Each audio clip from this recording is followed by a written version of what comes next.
Hey, what's up guys, Sir Emanon here, and welcome back to the channel after a very long absence on my part.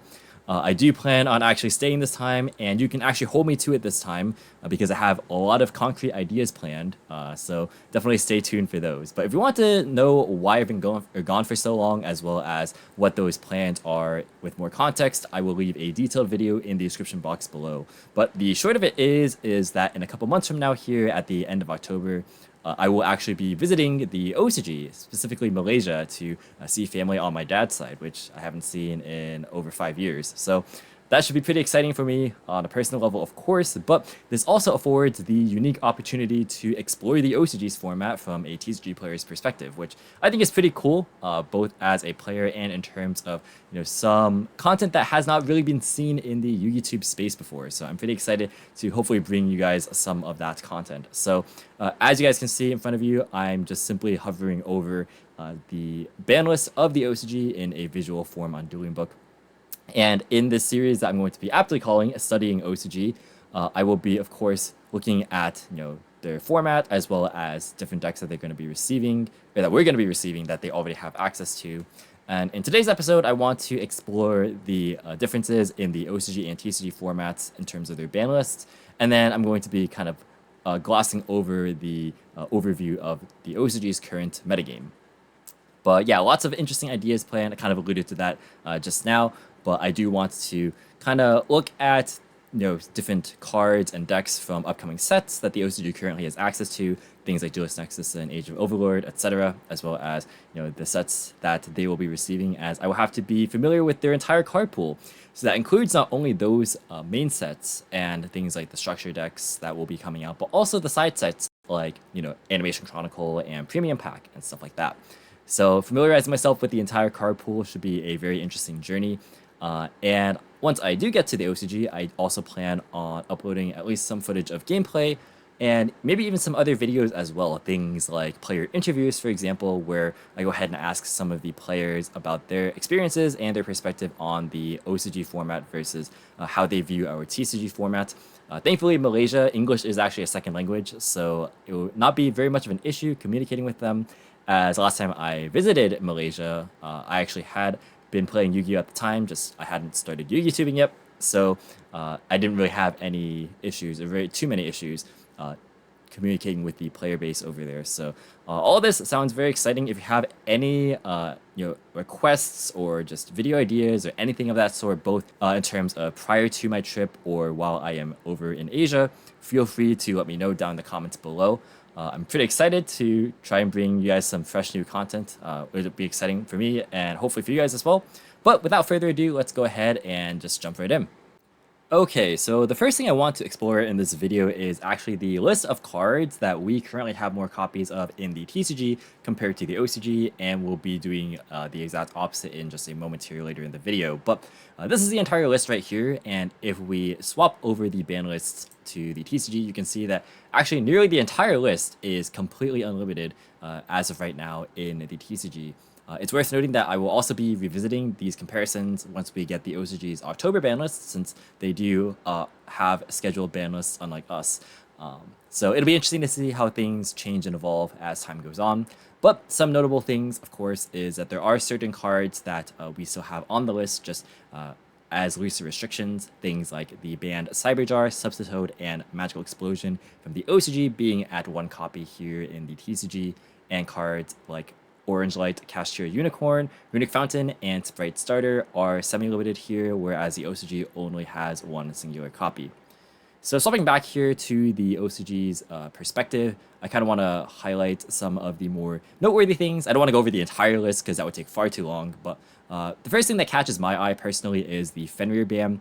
This one I believe was banned earlier this year in April, if memory serves, and this is pretty interesting, as not only is it of course a core engine piece to Kashtira, but it is still a fairly popular just splashable non-engine tool in a lot of decks currently. Things like Labyrinth, Vanquish Soul make a lot of good use of this, and realistically any deck can throw a couple copies of this card into their deck if they so wanted to. And so this one will definitely be I'll miss it a bit because I do actually enjoy this card quite a lot in terms of its ability to help break boards and set up some more powerful turn 1 plays. But yeah, the OCG has not had this card for a considerable amount of time, so that's going to be one to be on the lookout for. The OCG's adventure package is actually hit still. I actually didn't even consider the fact that they still have Griffin Rider banned. This one has been gone for quite some time now, and they even still have right at 2 copies even. So the the splashability and the viability of the adventure package is hindered somewhat. They still do have 3 Enchantress, 2 right, and they still have the Illegal Knight and Draco back and Fateful. So it's definitely playable if you wanted to use it in certain combo, kind of just capacities. But in terms of just getting the free insurance and protection from opposing hand traps, it is definitely not there anymore. Funnily enough, Divine Sword Phoenix Blade is still banned. I just find that very funny that this one is a remnant from Goki format that never really left the hearts and souls of the OCG. The Bestials are actually all at 1 with the exception of Sorinir, and I guess if you want to count Albalos and Aliber, then sure. But yes, the main Bestials, the ones that people have been splashing, are definitely all hit. So this hinders, of course, the viability of Dragon Link. Also makes it so that the countermeasures to one of the OCG's best decks in Tier Element actually are a bit numbered. But they are still definitely nice side deckable options. You can definitely still side these. There's nothing really preventing people from doing that, and the cards are still very strong. There is very realistically a world where we can follow suit here in the TCG as well. The OCG went a different route in terms of hitting the super heavy samurai deck. They actually just limited Soul Piercer, and they banned Soulbreaker armor, which you'll see on the next screen. And they put Motorbike to 2 just as a, I guess, slight slap in the wrist, consistency-wise. But yeah, these are some interesting hits, as Super Heavy definitely is still playable, both as a deck and as an engine over there. Granted, I don't believe as a pure deck, Super Heavy's been doing very well recently. But it is definitely worth noting that with the Scarecrow still running around, Super Heavy definitely is not dead, and that is something to take note of. Speaking of decks that are a little bit hit a little bit differently, I should say, we have Sprite here. So we have 1 blue, 1 jet, and 1 copy of Starter. There is also a world where again, TCG might follow in some of this direction, depending on how hard they want to hit Sprite versus how hard they want to hit the supplementary engines, being Runic and Fur Hire or Live Twin, if they want to go down that route. Although the latter routes sound not as conceivable, apart from potentially more Runic hits.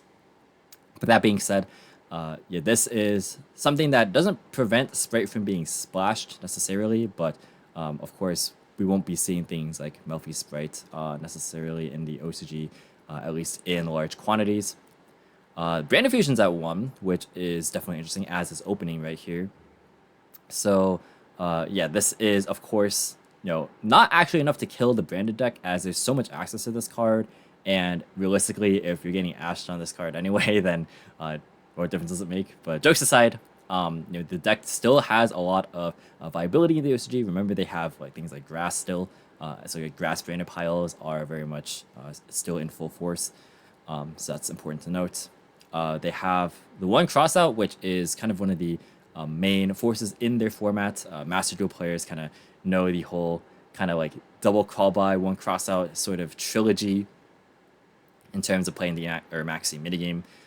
But yeah, crossout being at 1 is kind of just one or a couple fewer ways to deal with mirror matches as well as opposing maxis, but it is what it is.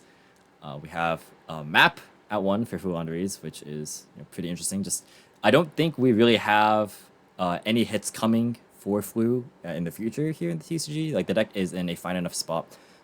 So it's interesting to see that the OCG actually took a bit of a harsher stance on this deck compared to us. They also have the Kashtira field spell at 1. And the tier field spell at 1 as well. Both of these are played currently in the tier deck. In most cases, some lists opt not to play the Raid Soth. But yeah, tier actually suffering more engine hits in the OCG, whereas some of the more auxiliary support in the tier deck in the OCG are things like Chaos Ruler, which we do not have access to in the TCG. Also, Prosperity is that one. I kind of missed this one actually, but this is a one that I actually wish we did have here in the TCG. I think this card is actually extremely just it's just too good in my opinion. I think this card probably should go to 1 as well, if not banned, because the ability to, especially post side, just dig for specific answers to opposing non-engine, or just being able to boost consistency to extremely high levels is something that we honestly don't really see even with the other pot cards, but this one is, I think, the biggest offender. But my opinions of the ban lists are not really relevant to this discussion, so we will be moving on here. They have one Sleepy Memory. We have Delicious Memory Hit. So, of course, they already have access to Purely Noir from Duelist Nexus. They've had that for a while now. And so Purely has been doing quite well, even still with the set in the OCG, of course. So this is one that is a bit of a hindrance, but not enough to keep the deck down. They have one Runic Fountain, which is enough, I think, to make Runic see a sharp decline in popularity, but it definitely still is seeing some representation, especially because of the fact that Runic Stun is still viable. They have triple card demise still, which I cannot really fathom, but yeah, they still have some Runic variations in the OCG, but one Fountain definitely hurts. And they also have one Skill Drain, which is funny that for the longest time, the Skill Drain legalities have been the other way around. We had the 1, they had the 3, and look at where things are now. 2 Shifter is always welcome. They have, for some reason, 2 Fractal, 2 E-Telly, some just generic stuff. E-Telly, Goods, Super Poly, and Raigeki. And then they have Dragoon Band, which is understandable because in a format which is so oriented around conservative plays, Dragoon just tends to take over very simplified games. And so this, given a format with Maxi as prevalent as it is, it makes a lot of sense to have banned. Toad was their kind of approach to hitting the Frog package in Sprite, as opposed to us here hitting Ronin Totem. But either way you slice it, I don't think that the Frog engine has seen a lot of play in Sprite builds in the OCG, although I could be wrong on that. But yeah, we have no Toad here in the OCG. And then just a couple of other things. The Zeus at 1 is just very funny. And now moving on to the flip side of things, we have things that in the TCG we have fewer copies of, but the OCG has many of these copies, or many of these cards, legal and roaming free. So let's take a gander at this. Oh boy, look at that. So this is the kind of more exciting part of the video, if you will, where we have a lot of these kind of crazy things just kind of roaming wild just for fun. But yeah, let's go ahead and go over some of this monstrosity. There is quite a bit to unpack here, and I'll try not to go over every single card on this list because my first take going through it, I found I was literally going through every single card, and I don't want to go over everything super in depth, but some of the highlights here. First off, they have Scythe Legal, which is kind of terrifying, but at the same time, we don't really have a lot of easy ways to enable this card anymore. One of the more surefire ways that comes to mind is as Baron is in standby phase, which is not the most threatening thing, but this being legal, there definitely are still ways to abuse it. So I do wonder if there is a viable kind of strategy for that. Block Dragon enables a lot of interesting kind of course, Emancipator piles with Grass and Ishizu cards and Vernus Elves. So that one's kind of cool.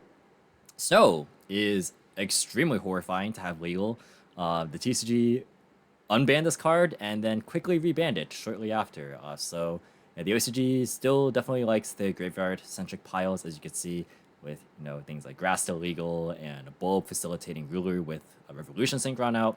So yeah, a lot of combo piles definitely still running about. Even Brilliant Fusion, albeit that one's at 1, so it's kind of less relevant. But point still remaining that the OCG definitely still has a lot of combo tools, just because the format inherently doesn't allow those to thrive as easily due to this little guy right here, who is beaten just kind of it's just the topic is just dead.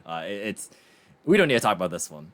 We have Harp, which realistically should also just be unbanned at the TCG. Lots of people have been clamoring for this one to be unbanned, and yeah, this is one that I might actually look at just to try and see if Orcus Splashes can see any sort of play whatsoever, but I kind of doubt it, just because the engine is a little bit dated at this point, especially without Mermaid legal.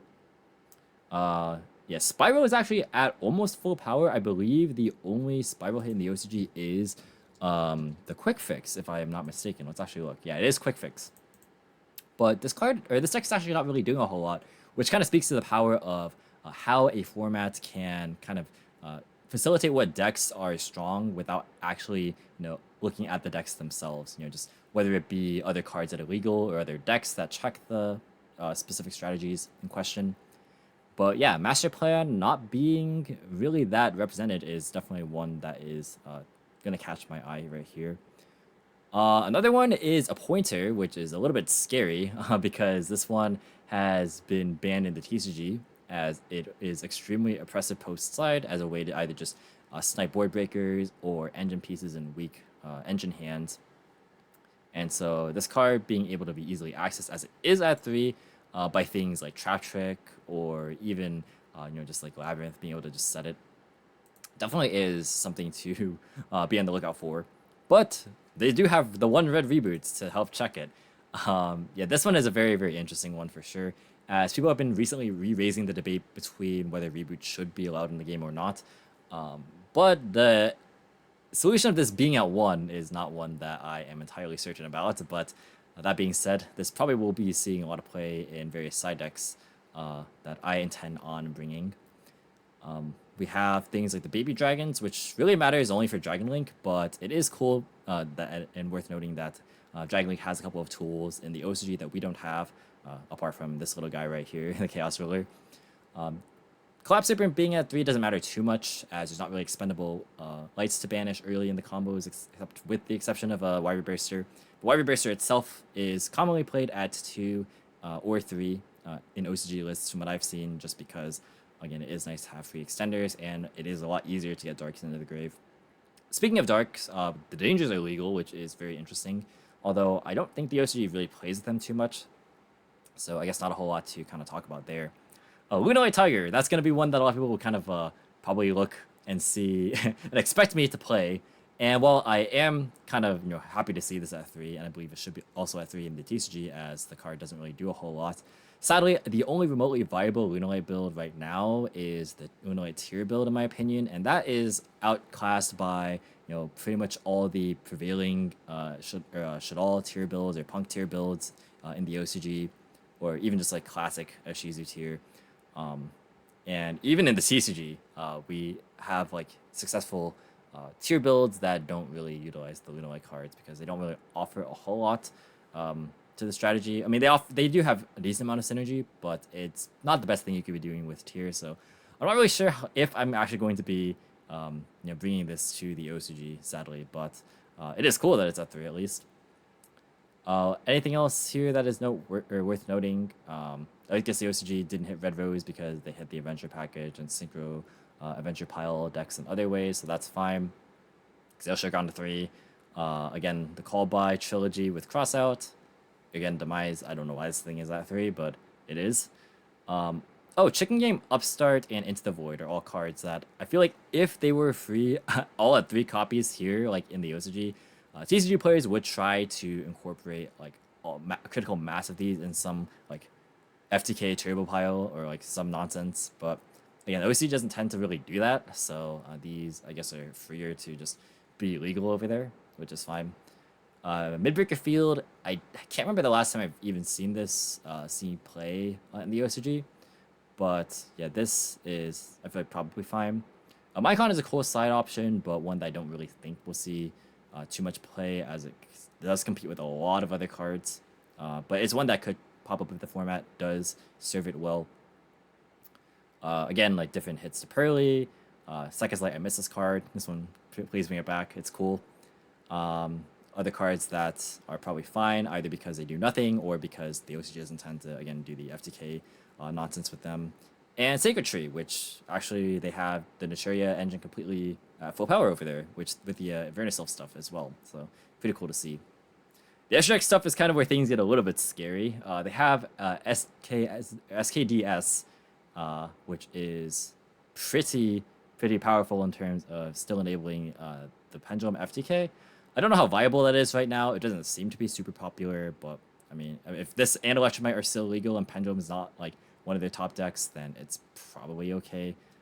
Colossus is terrifying, not only because they actually had been peeling off the Thunder Dragon hits in the OCG, but also just because this is with like Nemesis Corridor and Cuba Pitch is accessible through other avenues, but probably okay, as in probably won't encounter it a whole ton.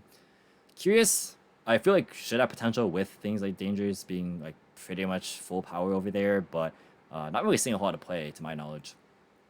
Rordon, actually this one is interesting because very recently, as we'll get to in the OCG metagame report in just a bit, Rescue Ace is using this card now, just to facilitate combos with synchro plays to insulate Turbulence, which is cool. 2 Miamu is very, very interesting. I don't know why I said that 2 specifically, but yeah, we don't have Prank Kid legal, and they don't really seem to be playing it over there either, so I guess it's okay. Samorg makes me tempted to try and play around with like Tri-Lurelisk builds. They do have the double fractal, which is kind of strange, but apart from that, they have like Tri-Lurelisk fully up or at full capacity, so maybe it's something I give a go. Chaos Ruler, this one is one that I am going to try and use as much as possible because I miss this card. I know it probably can't come back in the TCG, but this card is too fun to summon. Galaxy Tomahawk is one that actually still pops up from here, or from time to time. We haven't had this card in a while. They still have Rongo, which is terrifying, and I believe actually Phantom Knight recently topped an event in Japan utilizing this card as well, so shocker there. They hit Cashier in other ways, apart from Diabolosis and Mighty F3, which probably could happen. And then some other stuff here. They have Triple Striker Dragon. They have things like Triple Beatrice that don't matter too much. And they have Triple Rise Heart, but they also just hit a ton of the other cash cards, including banning Fenrir. So this probably is okay to stay around.